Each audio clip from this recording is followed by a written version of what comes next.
Ang sugarcane. Sa isang liblib na baryo sa gilid ng kagubatan, may isang malawak na taniman ng tubo.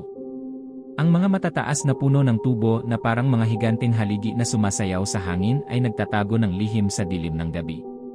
Sa kabila ng katahimikan, may mga kwento ng kababalaghan na ikinukwento ng matatanda, mga kwento ng mga nilalang na hindi nakikita ng mata ng tao.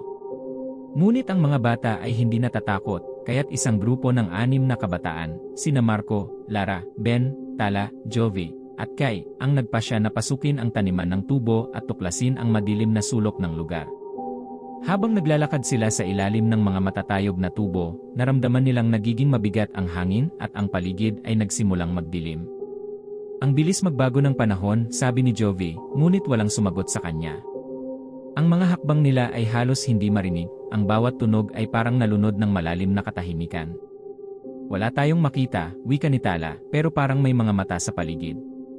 Nang biglang may narinig silang kaluskos sa malayo, ang tunog ay parang may mga nilalang na dumadaan sa mga tubo, parang may malalaking paa na naglalakad sa ilalim ng mga dahon. Ano yon? Tanong ni Kai, ang kanyang boses ay nanginginig. Ngunit bago pa nila matanaw ang pinagmulan ng tunog, isang malupit na hiyaw ang sumabog mula sa dilim, ang sigaw na hindi likha ng tao, kundi ng isang nilalang na hindi kayang ipaliwanag. Magtakbo tayo, sigaw ni Marco, ngunit hindi pa sila nakalayo nang tumama sa kanilang mga tainga ang isang mabagsik na tunog na parang hampas ng malalaking pakpak sa hangin. Isang napakabagsik na nilalang na may matutulis na pangil at malalaking dilaw na mata ang sumulpot mula sa dilim at humabol sa kanila. Hindi nila nakita ang katawan ng nilalang, tanging ang kanyang mga mata ang nagliliwanag sa dilim. Nagpapanik na tumakbo ang grupo, ngunit kahit saan sila magtago, parang naroroon ang mga mata ng nilalang. Sa bawat liko ng kalsada, tila may ibang nilalang na sumusubok hawakan sila. Isang nilalang na may katawan ng usang may pangil na parang mga pangil ng mga pangarap ay nakatambay sa kanilang daraanan at pinipigilan silang magpatuloy. Si Jove! Hinablot siya, sigaw ni Tala. Habang tumatakbo sila, nakita nilang si Jovi ay hinihila ng isang malaking halimaw, ang katawan ng nilalang ay may katawan ng kahoy at mga ugat na parang buhay na. Tulungan natin siya, sigaw ni Ben, ngunit ang kanilang mga katawan ay puno na ng takot at pagod.